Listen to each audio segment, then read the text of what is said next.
What's up, everybody? You're listening to the Hustle and Flow Chart podcast with your boys, Matt Wolf and Joe Fear. Check it. Kicking it off. Kicking it old school. Old school. All right, you're in for a treat today. I know we were when we spoke to this fine gentleman out of Phoenix, Dan Kuschell. This guy's amazing.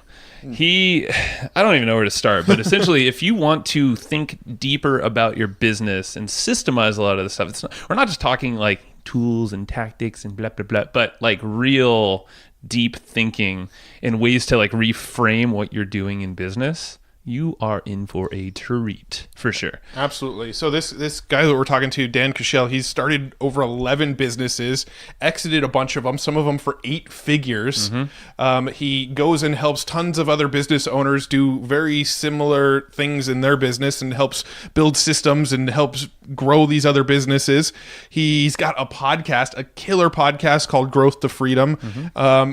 This guy is just on top of it and doing some really enormous stuff in the world. Yeah, I mean, he's just amazing, and we just go down a lot of paths, but really the impact is, at least for us, in our experience, is the 3 questions he brings up. And these are 3 questions that Dan uses when he's approaching things in life, essentially. But they're 3 key things that he pretty much lives by.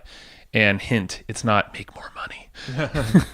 So those questions are going to be asked, not really of you, but I highly recommend you jot those questions down. They'll be in the show notes, and we'll have ways that you can basically dive into this. But essentially, do the work. And he actually challenged Matt and I. He's going to follow up with us in 10 days, so our butts on the line. But these 3 questions are super powerful, and actually do them and spend some time, because trust me, I feel like this is going to reverberate into a better business for yourself. You'll work a lot less and you'll be happier. Speaking of working less, yeah, there's a tool called Gen M. Your segues are beautiful. I know, I suck at these segues, huh?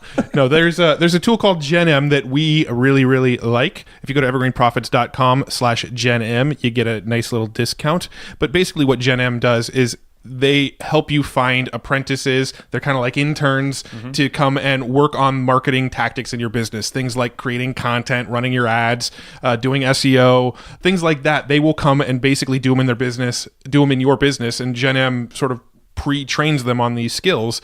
And it's just a really, really cool service. We're using it in multiple areas of our business, and we've recommended it to tons of people who are now using it in their business. And you definitely got to go check it out. evergreenprofits.com/Gen M. You'll dig it. You'll dig it. And let's go talk to Dan, because this is just an awesome conversation. Just get ready and get that notebook ready. Hey, Dan, we're live. How you doing? Doing awesome, guys. Thank you. Yeah, for sure. No, it's, let's see, we met back in New Media Summit in Austin, Texas a few months back. And that was yeah, what a blast that was, right? It was cool. And I love the mastermind at the end. That's kind of where, the 40 of us gathered and just kind of talked shop, set some cool goals. And yeah, it was just a good event. It was a whole week, so it was like immersion, Yeah, you actually said something at that mastermind after the event that actually had a pretty big impact on Joe and I, but we'll get to that later in the show. It was just like a brief moment on the way out of the door. I think when you're leaving, I was like, we need to get him on the show. So. That's cool. So are you going to be at the next New Media Summit? Yeah, in February, I expect to be there, God willing. And, it's a great group of people. Steve puts a great audience together, and I think there's a great way we can help contribute, right? 100%. Very cool. Yeah, unfortunately, we're going to miss the February one, but when he does the San Diego one a few months after that, we'll be back at that one. It will happen. Yeah, tough life you guys have in San Diego. You guys are beach dwellers. You get to hang out with guys like Roland and guys like Steve regularly bi-monthly. I mean, what a crazy world you live in. It's a horrible life we live in, these crystal blue skies. And, oh, man. Hey, Phoenix isn't that bad. Yeah, it's not terrible either. No, you're good. You're good. Nice. Well, catch us up, because we don't know, we know kind of on the fringes of what you do and what you have done. But catch us all up, and what brought you to this point where you're at now. Yeah, well, you know how a lot of business owners, guys, entrepreneurs kind of struggle with getting a steady flow of new clients, right? Especially as it relates to running like paid ads, either online or offline. What we do, our superpower is helping business owners and entrepreneurs implement to be able to get a steady flow of predictable leads or sales or clients coming in, leveraging, paid media, referrals, creating systems so that the business owner can work more on the business and do it without more staff, without more stress, and definitely in a place where it's predictable. And so we have a lot of fun. My very first business, I got started in the early 90s. So I've been doing this a while. And I got started because I got introduced to direct response marketing. A direct mail is what it was back then. And I got so fascinated, guys, about, how you could put like message on a piece of paper or put it in a radio ad or put it on a TV ad, which is what we were doing back in the late 80s, and put that message out and people would respond and literally respond fairly quickly. Directly was why they call it direct responding, direct response marketing, and actually buy your stuff. And I got obsessed with it. And I started learning. I got several coaches and mentors way back then. And then I started my first company in 1992. And since that time, I've had 11 companies. And today we get to work with, all kinds of experts and influencers and thought leaders or whatever, and help them grow and scale with less stress. So it's a lot of fun. Wow. So 11 companies. So is that, did you purchase some of those companies, or did you actually found 11 companies? I founded 11. I've also bought companies, and then also been fortunate and blessed to sell a few companies along the way. Out of the 11 that I founded and started, I crashed 3 of them. So I had to bury 3 of them in the backyard, if you will. So I've been fortunate to learn from some of those mistakes. And then we've had a few of those that were, high 7-figure companies, couple 8-figure companies, and have bought and sold companies along the way too. Very cool. Was there any sort of trend among them? Was there any sort of theme among all these companies, or were they just completely different industries and testing out different things? Well, I'm fascinated to test new things. But there are a couple industries that a lot has carried like some similarities. So in the coaching industry, the publishing industry, consulting, right? These are some of the niches that we've been able to, grow, scale, and then help our clients really expand, fitness, nutrition companies. Those are kind of what I would describe as our sweet spot, because most people in those areas struggle to a degree with their messaging or being positioned. There's for example, one of the greatest lies I think that misleads a lot of business owners and entrepreneurs is this old way of looking at communicating, this idea that you must get people to like you and trust you. And people following that old way, I think it causes problems because, the reality is people don't buy from us per se because they like us. They buy from us, and the new way of really adapting this is they must trust us and respect us, right? So what does that mean? It means that we have trust and we have authority at the same time, right? And it's that new way of really, creating assets or branding, or you could even call it direct response branding, to position ourselves in the marketplace, to package ourselves in the marketplace, to then promote ourselves in the marketplace, to create our following, to create our impact, to have a bigger reach and a bigger contribution. That makes sense. So how would you then approach that? How would you create that authority and that trust? Well, there are all kinds of ways to create authority and trust, right? One, it's just being a good human being. That is also a big help, right? So there's trust there, having a good product or good service. And then how do you position yourself unique? I love this quote from Sally Hogshead, and I'll paraphrase it, which is, it's better to be different than better, right? Now, if you can be better, great. But here's the problem with shooting to be better. How many companies in your niche, as you're listening right now, say they're better? Like everybody, right? So by going at it from the perspective of trying to be better, you're actually, putting yourselves at risk of being commoditized. So instead, why not position yourself to be unique or different? And then if you can say you're unique and better, it gives you that double right left cross, right left combination that creates power. So that's a start. The other thing is is really getting clear on your irresistible offer. And again, there's a lot of depth to this. I mean, we could spend days in an event together Sure. and not scratch the surface on this.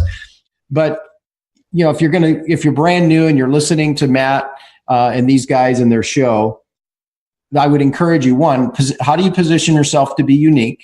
Number two is, how do you create your irresistible message, and then your irresistible offer? So guys, would it be all right if I gave an example of like how I got my first company started? 100%. Go for it. Yep. Yeah. So like if you guys were business owners, right, or a health club owner specifically, again, this is all the way back in 1992. So if you guys had a health club and it was independent, it wasn't franchise owned, and you guys were kind of a mom and pop in that area, we'd come to you and go, hey, Matt, if I could guarantee you that we'd help you add 200 to 300 new clients in the next 90 days or less, and it won't cost you anything up front. My company will risk, and we'll run direct mail for you, we'll run TV ads for you, and we'll run radio ads for you. And then when we profit from the sales, then we'll split the profits on the back end. Would you want to learn more? Absolutely. Sounds sexy to me. I would love to see some case studies, maybe see how you're going to do it roughly, and then go forward. Yeah. Right. And so what that is an example of an irresistible offer and an irresistible message, right? So, as you're listening right now, what could you do to package up or position an irresistible message or an irresistible offer that essentially gets 7 or 8 out of 10 people that are your potential perfect ideal clients to go, yes, I want to learn more, right? Doesn't mean that you're going to work with them. It just means they want to learn more. And now you have to go through, that's the next phase, which is client selection, right? Here's another common mistake that we see. People having a misunderstanding around marketing and selling, right? And I've learned this combination from two guys who one has been a client and another has been a mentor, which is Gary Halbert, the late great Gary Halbert, copywriter, and Joe Polish, who runs Genius Network. And so they're framing around the difference between sales and marketing, right? So as you're listening right now, like what would your definition of selling be, right? Or let's start with marketing. What would your definition of marketing be? And there's all kinds of definition. Years ago, when I first got started, marketing was simply putting a message out to get people ready to buy from you. It was that simple, right? It's a little different today, right? See, back then in the 80s and early 90s, when I got my first business started, you literally, if you could look at your marketing, you could strike a match, call that your irresistible offer and message, throw it in the fireplace where there are logs, and you literally could catch a fire. In other words, people would buy your stuff in droves, right? And you'd have an immediate ROI, many times very quickly. Today, because buyer culture has changed, behavior has changed, more educated consumers, now when you strike a match and throw that match in the fireplace, many times you get crickets, right? You don't get a fire. So what is the approach? Does that mean marketing doesn't work? No. It means what you've got to do is you strike a match, you light a piece of paper, you get a flame going, then you put some kindling on that flame, then you get some sticks and put on top of that kindling. Now you got some heat, you got a little bit of fire brewing. Now what you do is now you walk over and put your log, right? So what is marketing today? And this is adapted from Gary Halbert and Joe, which is, marketing is what you do to get somebody pre-qualified, pre-motivated, pre-interested, and ready to do business with you when they're on the phone or face-to-face with you. Here's another way you could look at it. It's like field position in football, right? So like my son, guys, he's now 12 or 11. My daughter just turned 13. So my son is now 11. And so let's say there was a kickoff to my son and he catches it at the goal line. And of course, a traditional field is a 100-yard field. And he returns it 5 yards. And then he gets smacked and hammered and tackled, right? So he went 5 yards. Now he has 95 yards to go. So let's put it in context of business. So in this example, his marketing got him 5 yards. So then what has to happen to take it the other 95 yards in the business model? Selling, right? And today's business climate really frowns heavily on a selling culture. What would happen if you would shift your model to become more of a buyer's culture? And how you can do that is effective marketing, right? So another way to look at marketing is marketing is storytelling, right? Those companies, those brands, if you will, that tell a better story about their business or about their founders or about their people, about the buying experience, the breakthroughs, the outcomes, the transformation, the experience, are the ones who compel more people and build a bigger following, build a bigger impact or reach and contribution, right? So now let's flip it to sales. What is sales? So years ago, selling, I learned from one of my early coaches, what is selling is simply helping people, right? And I still believe that to be true today.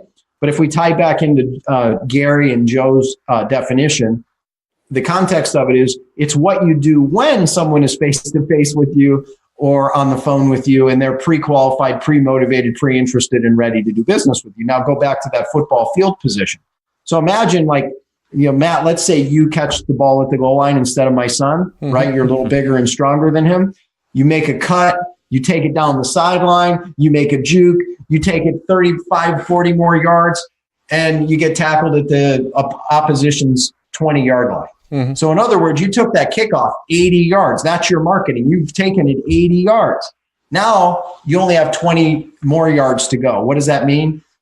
You have less selling to do because the marketing created that field position, that authority, that respect and trust, right? And so today, how can you go out and shift from the risk of a selling culture and have the reward of a buying culture? The great companies like Apple and Starbucks, if you think of those two companies, they're not selling us their stuff. They've created a buyer's culture. Well, every business today can create their own version of a buyer's culture by effectively using the new strategies of what we're talking about with marketing and selling combined. And that's what we help people do.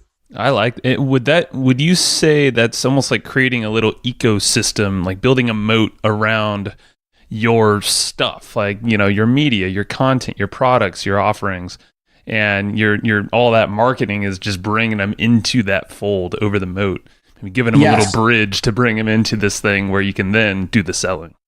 Absolutely. Great way to be thinking of. I might borrow that one as well. Yeah, it's all yours, my man. No, that's a great analogy. A great way to view it. And, and there's, not to get too far into tactics. Here's another mistake we see a lot of people make in their business. They fall in love with tactics. Oh, let me go run Facebook ads and let me go run, Instagram ads. And then those things all work. But if you focus on the strategy first, right, and what the purpose of the strategy is and why and what you're looking, things come and go, right? Today, there's a lot of people complaining at the time we're doing this interview that Facebook costs have increased quite a bit and more than doubled in the last year compared to generating a client a year ago. Right. I predict that it's going to more than double in the next 6 to 12 months.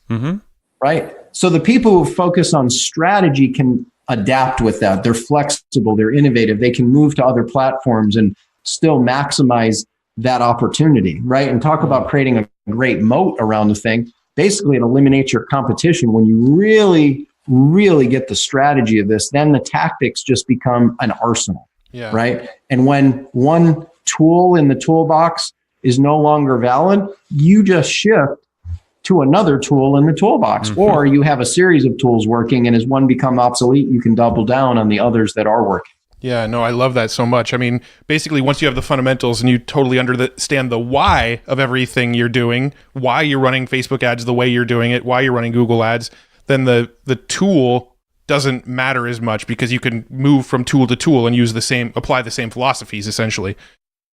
Exactly. And hey, let's give a quick example of like even just a simple applicable way that this probably shows up for almost anybody every week of every year, right? How many times have we gone to an event, guys, where, someone asks you or me, like, what do you do?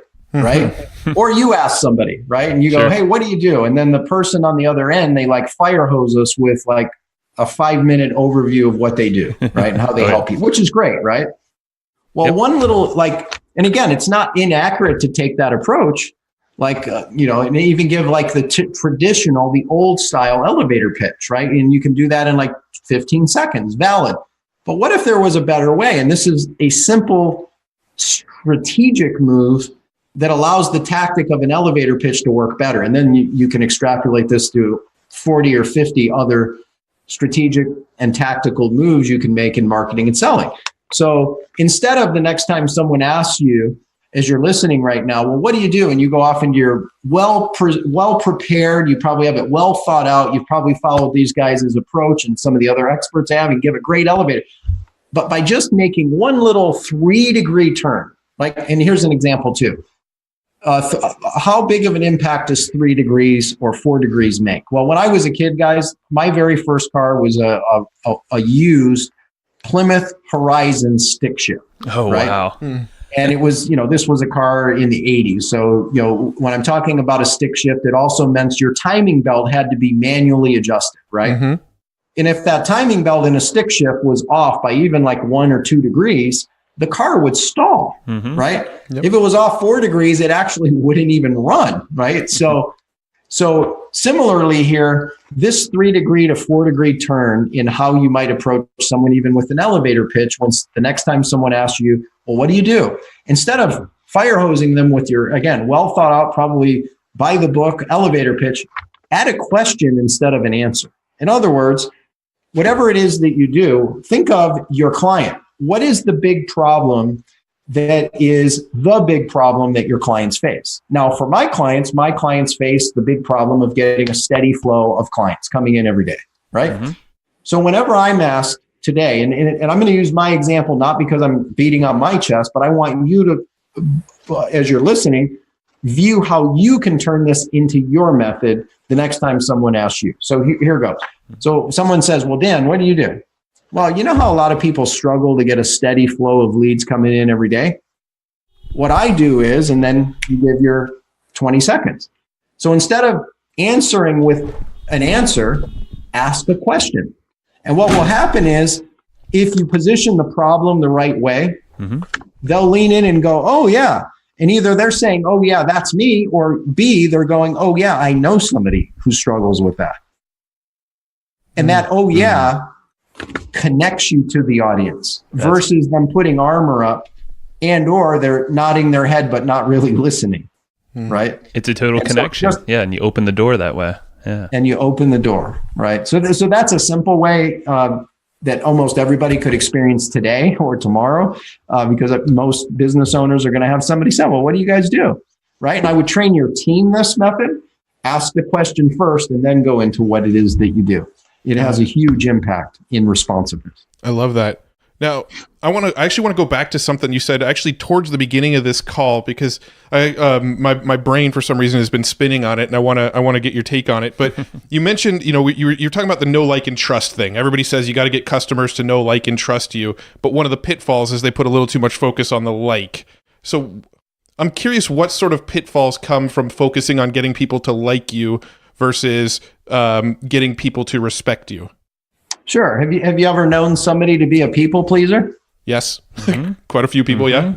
Yeah. So I'll speak to me because I've had a tendency in the past to be a people pleaser. And what does a people pleaser do in most small businesses? They create a lot of customized options.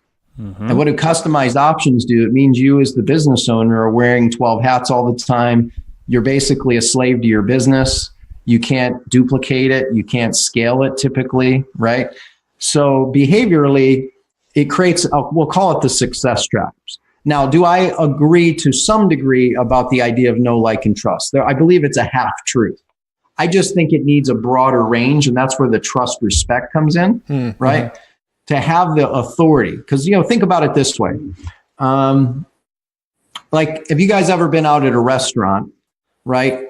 And you're with somebody that, maybe it's a partner, a friend or whatever, and maybe you got into a little bit of a heated exchange. Maybe you could even say it's an argument, right? And you're in the restaurant and you're in that table and you're kind of heated in the moment you're talking, and then the waitress walks up. What do? You stop. You stop out of respect. Yeah. Right. Because you don't know them, right? And you don't want to look like a douche tart or whatever. Right? True. So you have respect for someone you haven't quite met yet, or you don't know their status or that sort of thing. But there's high trust between you and the person at the table, and when they walk away, you might dive right back into that heated exchange, right? Yes, yeah. So as trust increases, right, comfort also goes up, right? But what happens with respect, people trust people they respect people they don't completely know. It's like I'll speak about my wife, and this is just a sad truth about most relationship. As time goes on, respect, can decrease a bit, right? Think about, like I've been known to leave the toothpaste cap off the toothpaste, right? So my wife, God bless her, she doesn't get upset about it. She just makes sure she has her own toothpaste and I have my own toothpaste, right? Yep. So she doesn't argue about it at all, but there's that trust, respect. So when you can have the magic of trust and respect in a potential business or influence relationship, that's where you get magnified results, right? And so it's creating both. Now, does likability or knowing somebody have something to do with trust? I do think it does. I think reputation can play into that too.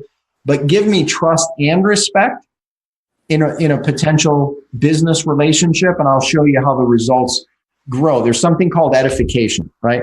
As you're listening right now, have you ever gone into a conversation and felt like the person on the other end of the line was just expecting you to go into a big sales pitch? And they had their armor up and they had their guard up and they had like all this baggage, and they really weren't listening or connecting to what you had to say, right? Maybe we've all had that. Sure. Yeah. Well, if you had let's say theoretically, depending on the size but you had an assistant, just send out a preface message, a pre-framing message to that person coming on to an appointment with you. And it said something like, hey, you're going to be meeting with Matt, and I just want to let you know your time is at such and such. Matt is a definitive expert, and he probably won't even say something like this, right? But he's helped grow multiple businesses, and helped interview hundreds, if not thousands, of people, from world leaders to athletes to celebrities, right? And I imagine you guys are going to really hit it off when you get a chance to speak, right? So Matt, in that example, getting that third-party endorsement, and I made some of that up, of course, but getting that third-party endorsement about something true, right? And edifying, what it does is it positions Matt in that example as a trusted expert, right? He's got trust and respect from the other party, ideally creating a little bit less friction in the conversation. And I from my experience, we've tested this in companies where we went into some companies and we actually helped them implement this edification strategy for their account executives, and it boosted results 2, 3, 4, and 5 times. We've had companies where they took people who are customer service people, they created this we'll call it the edification breakthrough method, put this in place for even customer service people to follow up with their potential client candidates or prospects. And they started making sales hand over fist, right? Non-salespeople becoming salespeople, and creating, optimizing the growth and so on. Just on this idea of the trust and respect being framed. Here's another way to think about it. It maybe the tactics I'm sharing are a little too fast, too quick, and maybe as you're listening, you're like, oh, I kind of get it, but I don't. Here's another way to think about it. If you get a painting, right? And let's just say it's a Picasso, right? Whether you're into art or not, just bear with this example. If we get a Picasso and it comes in a tube and I unroll it, and then I go basically put duct tape in the corner of that Picasso on my wall, that's one way of framing. On the other hand, if I go out and I get a professional framer, and I don't know what it would cost to do it, but let's say put a beautiful frame, the lighting around it, maybe I spend a couple grand to set it up right, the lighting, the place, the location, and so on. And now we put that Picasso on the wall, it's received a whole lot different, right? So the trust respect is really, a authentic, genuine framing strategy to help open people's hearts and minds to connect with who we are, to give us both the best chance to help each other. I think that's amazing. And you talked about the likability factor, people pleaser. Like, I know I have been guilty of that in the past, especially when you said the multiple options for offers. When you're selling someone on the phone, and I know a lot of people that have slipped into this, but it's almost too easy to just create an offer on the fly that is outside of the systems that are in place. Yes. And definitely, I wouldn't say we got screwed by that, but we definitely caused a lot more stress in our lives. It didn't Well, lead I'll to say good that in the things. past, when I've made that mistake, I will say I've gotten screwed. We have, I guess we have occasionally, but usually we spin it around. Yeah. But you're right. I mean, and if it wasn't for Matt, he's a lot more of the systems guy. I am more of the, kind of let's chat, let's figure things out. And the trust is a big piece, because I feel like what I have been told by others that know me pretty dang well is, you have the likability, but the thing is there's trust because there's follow through. And a lot of folks who are the likability, or they're throwing options out there, don't really do what they say. I think that's a huge part right there. Without that, yeah, you could be likable, and I could see that being even worse than not likable. Yeah. So it's that follow through is huge. Yeah, I like my volleyball analogy. I'm the setter, you're the spiker. I'm basically doing all the systems that get people aware of us, and then you go and close the deal once people are already aware and they have that respect and trust factor in the business. Yeah. But I love that. It's great.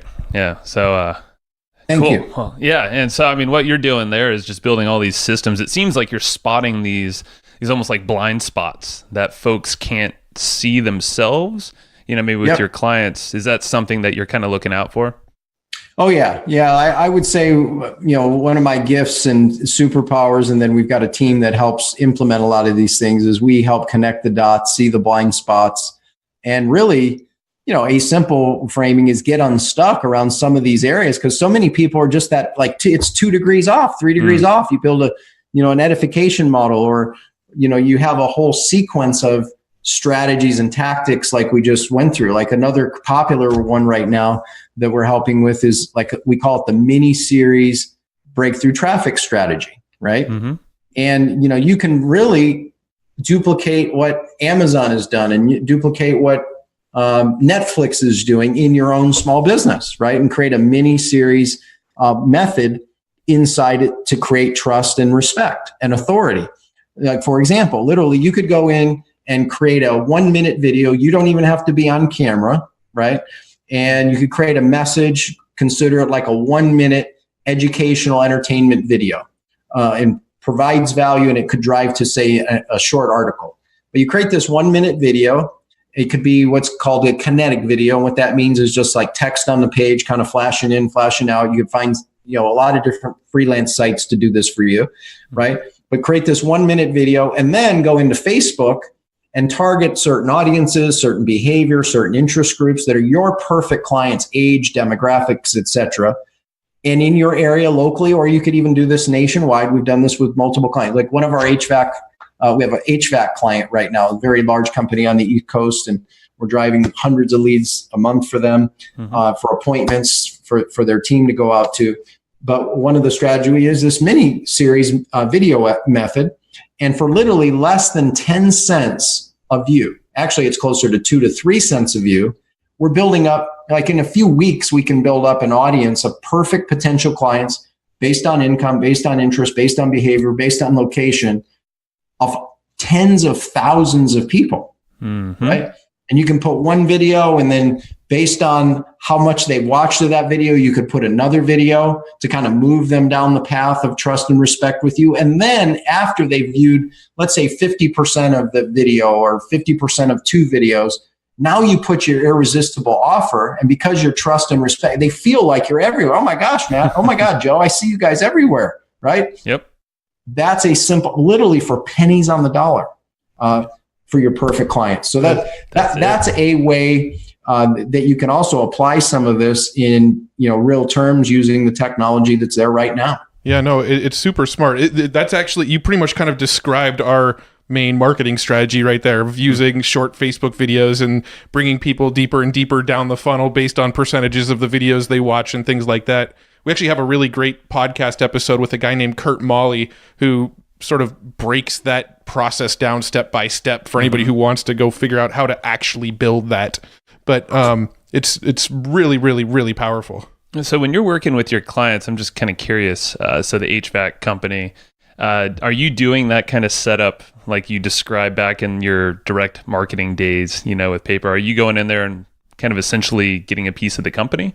Each company, or depending on which program they're in, we have a different path. So that particular company, they're a private client. So not only do we have a fee-based model per month, but we also get a performance bonus based on the results of what we actually create. And then after we've hit certain criteria, then there is a ability to have like either an equity ownership or like a profit sharing opportunity in the companies. And that's typically the way we like with the private clients. And these are typically clients that are doing in excess of $1 million a year in business already. And we can help them double, triple, quadruple their top line revenue, and many times exponentially grow their bottom line. So that's the kind of what I would describe as our perfect client scenario. A company that's looking to grow and scale. They're at $1 million or more a year. They want to grow upwards of 10. Add part of our criteria is like, well, a question we'd ask: do you really have the drive and desire to grow your company at least $10 million in the next 2 to 3 years, right, from where you are right now? And if they say no, well, then for that program, they're not really, and we have other things that we can suit them for. But for the private client relationship, where we're working with them as an advisor, almost like their outsourced marketing team, right? We help drive the implementation, and we'll actually script the videos. We'll create the video campaigns. We'll run the traffic and different things like that. Again, because we do have a high upside of interest, the performance bonuses, et cetera. Yeah. Cool. Yeah. Thanks for breaking that down. I always like to kind of dig into a business model just for the listeners to kind of get some ideas of what to try. Yeah. And then our other model that we suit for companies under $1 million in revenue, which, let's face it, that's the majority, right? We have a small group program that we work with that allows us to scale. We maximize it where it's high touch and highly personalized. We limit it to 14 companies each session that we do, but we literally walk them through our eight-step formula of how to be able to attract clients, how to be able to convert clients, how to be able to maximize it with paid traffic, and then how to optimize it, optimize profits in the company, right? Which, of course, truth is, it also creates the opportunity correctly that they can transition to become more one of our potential private clients, right? So it can be looked at as a feeder system. But that model, we even write their video sales letter for them, right? Which you guys know what a lot of the experts are charging, and that program is geared again for the small business at $1 million or under, or they're still stuck with their digital marketing and things like that. What we do is we allow people, our full fee for that program is right around $12,000. But I'm so confident in our methods that we allow people to start with a small deposit of 25%. And then only after they've increased their results 8 times of that deposit, then they pay the rest, and only then. That's really cool. So wow. Okay. So I have a question for you that's totally stolen from Steve Olsher and the Beyond 8-Figure podcast. But I'm going to give him a shout out, so it's okay. So one of the bullets on there was that you talked about the 3 key questions that you use to base decisions on. And I'm curious if you'd be willing to dive into that for us as well. Totally. This came at a place where I ended up in a hospital a couple weeks after my son Kyler was born. With chest pains. I had built up a company that had done a lot of business, and we had 175 employees through 3 offices, plus a bunch of outsourced people. And we were doing well from the business side.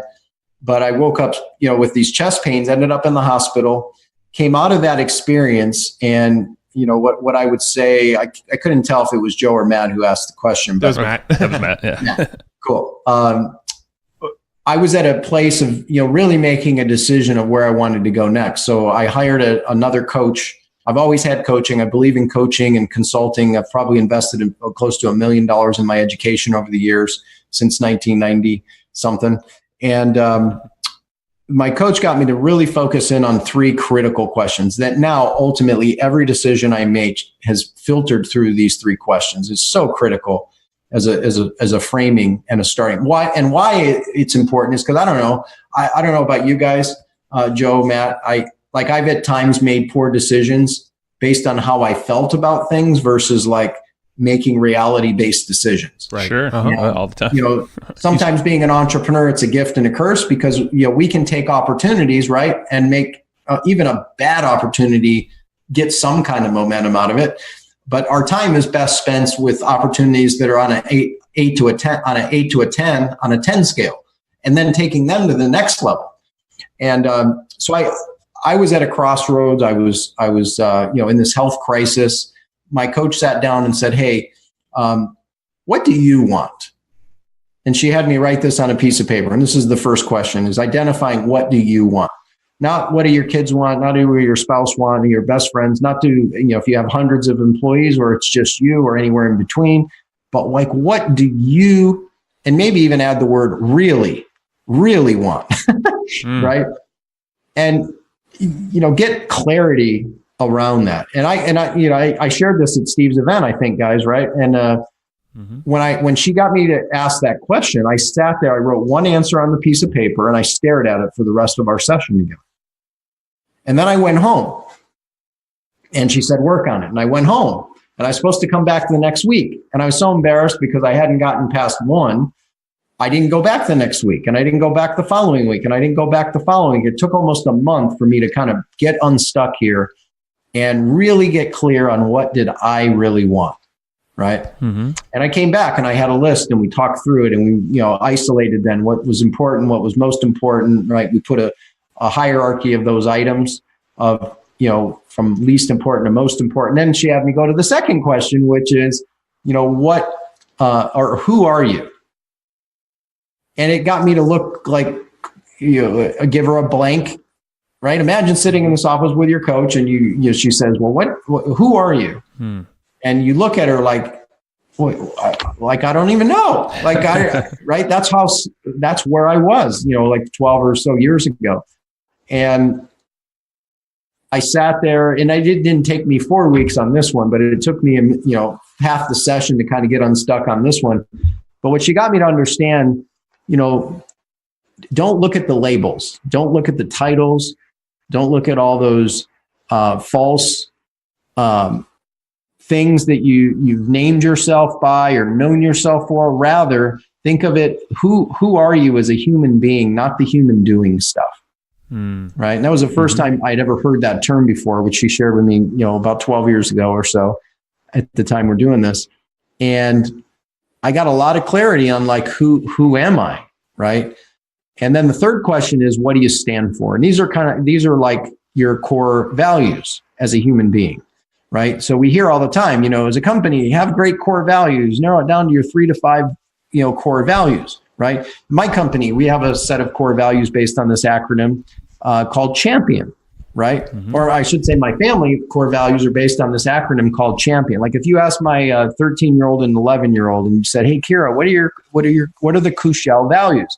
They would go choose, health, action, mastery, purpose, invest in yourself, be an opportunity seeker, and never quit on you, which is the acronym for being a champion, CHAMPION, right?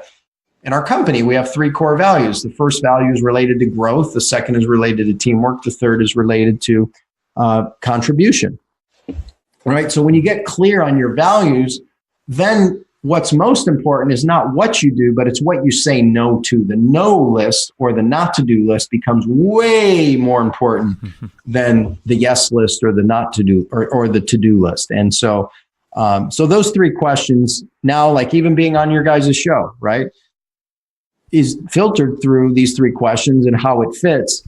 And, for me, this was like a total easy yes. The impact you guys are making, what you guys stand for, right, in alignment, right? And so, as you're listening or hearing this, what would happen for you if you sat down and got really crystal clear on what do you want, right? Yeah, that's power. This is probably some of the best work. Having 175 employees is awesome. Having the ability to impact a lot of people is great. But I don't want 175 employees. So 2 years later, I actually set the stage, and it's really a big part of the choice of what led me to sell my companies and exit. Well, that's what's fascinating is I remember you mentioned that in the mastermind. And I think that is what really triggered to us, or, that Matt and I weren't even sitting by each other, not even talking, but you were leaving the room.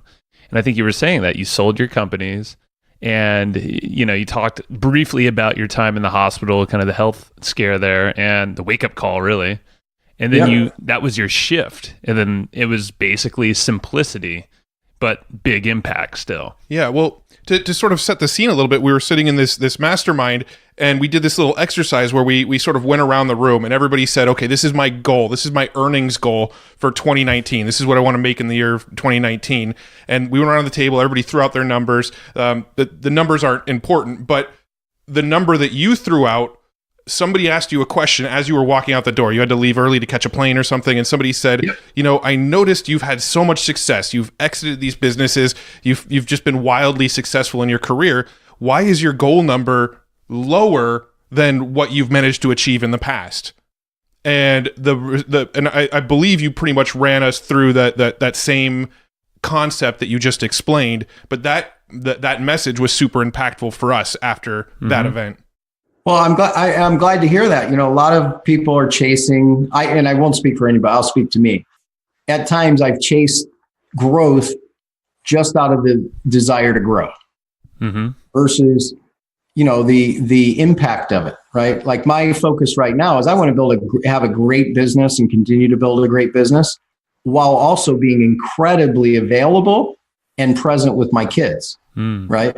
I don't want to be one of those dads that, like, when they ask their kid, oh my God, what was your dad like? Well, he was great at business, but he was never there for me, right?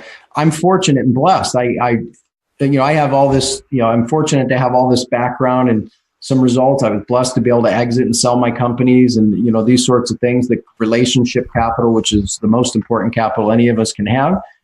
And it gives me some leverage and flexibility, and I get to coach like my son's football team. I'm able to be at all of his practices 3-4 days a week, attend all of his games, right?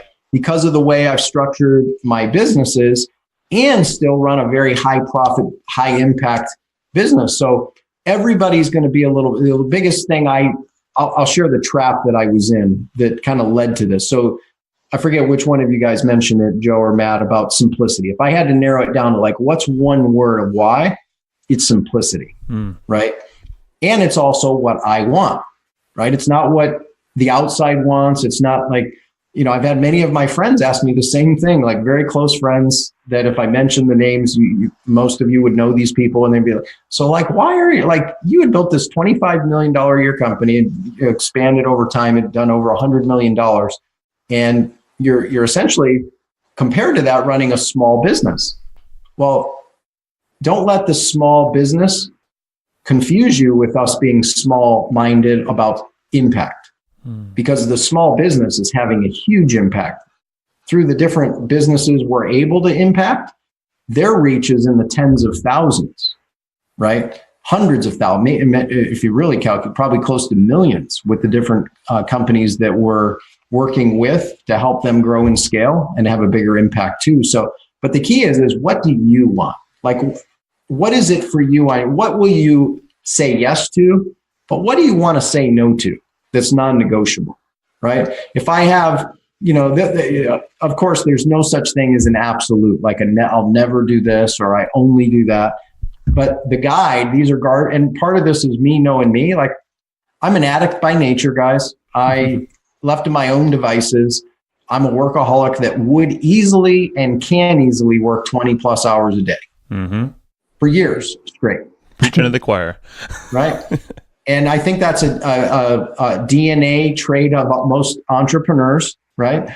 It can be a gift and it can be a curse. And there's a time to that it can be used, but it also can be something that can hurt us. So for me, it's like, how do you create, I don't believe in balance either. Like a lot of people that, well, you must like really strive for balance. No, I think balance is bullshit.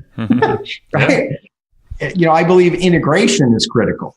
So like when I'm able to be with my son in practice, like literally, I'm not just showing up as an assistant, like volunteer coach. I'm practicing with my son. Like I'm on the field running routes. I'm on defense when he's playing quarterback, trying to knock passes down for him. Right? Like I am there and I'm engaged. Like it's being active. And, there's all kinds of abilities, either as the business owner, entrepreneur, or that we look for in our team. And one that rarely gets discussed is this ability called availability, right? What is your availability? But again, it comes back to being clear on these three questions. What do you want? Who are you? And then what do you stand for? And then it just allows you to make decisions in your heart that are the right things. And, not comparing yourself to others, right? That, which is also a gift and a curse of many entrepreneurs. That's right? huge. And allow you to stay true to you, your values, and, the impact that you're meant to have, and that gift that you're taking out to the world. Love it. I can't think of a better note to go ahead and wrap this discussion up on. Oh, yeah. So we really, really thank you for the time you've spent. I do have a couple super quick questions. Yeah. The first one being, do you have any books that you tend to recommend often or you find yourself revisiting often? Oh, yeah. I got several. So one that I love recently is written by a friend, Chris Voss, Never Split the Difference. Mm-hmm. Not only is it about negotiating and how this ex-FBI agent negotiated high stakes and techniques and strategies, but it's really about just better communication, right? Better communication flow. Even for me, it helped, being a better dad, communicating with my now 13 and 11-year-old kids, my wife and spouse, right? Mm-hmm. So that's one that I highly recommend if you haven't checked it out. Another book that I reference regularly is Tested Advertising Methods, which I love going back to that one because it's, got some of the basics, but yet some of the basics are still very advanced fundamentals today, strategies that just work. And so you can find both of those, I imagine, on Amazon. But those are two. And then another one I would throw out there is Think and Grow Rich, which is a classic by Napoleon Hill. It's like a solid foundation right there. Now, where should folks go and check all your stuff out? I know you're doing a lot, and we didn't even touch on your podcast, which we normally do, but I know you have a great podcast as well. Well, thanks. Short version, if you want to check out our podcast, we've got, over 200 hours of insights, wisdom, strategies from a lot of experts on a variety of business topics to help grow and scale with less stress. And that's at growthtofreedom.com. growthtofreedom.com. We have a free, 100% free on-demand training that we rotate, that you can go get the latest version of that on helping you generate more leads or a steady flow of clients, some of the strategies and techniques that we're using right now in real time. You can check that out at championbusinessblueprint.com. Perfect. And we'll link everything in the show notes at evergreenprofits.com. You'll find it all there. Cool. Dan, this has been awesome. And I am definitely going to think on those questions for a while. And it probably will take some time, but it's super impactful. So thank you for sharing. Well, I would love to hold you accountable. So Please. How about if I check in with you in 10 days or so? Deal. And I'd love to hear how you've progressed, or if you're stuck somewhere, I'd love to help you make sure that you're not stuck, because I know what a difference this can really make, and I'd love to be there for you. Very cool. Do it. Yeah, Matt, Joe and I are both big journalers, so we've got we've got the medium. All right. Well, we'll expect that 10-day email. Thank you, Dan. Putting us on the fire. All right, Dan. All right. Take care, man. All right. Thanks, guys. You got it. All right.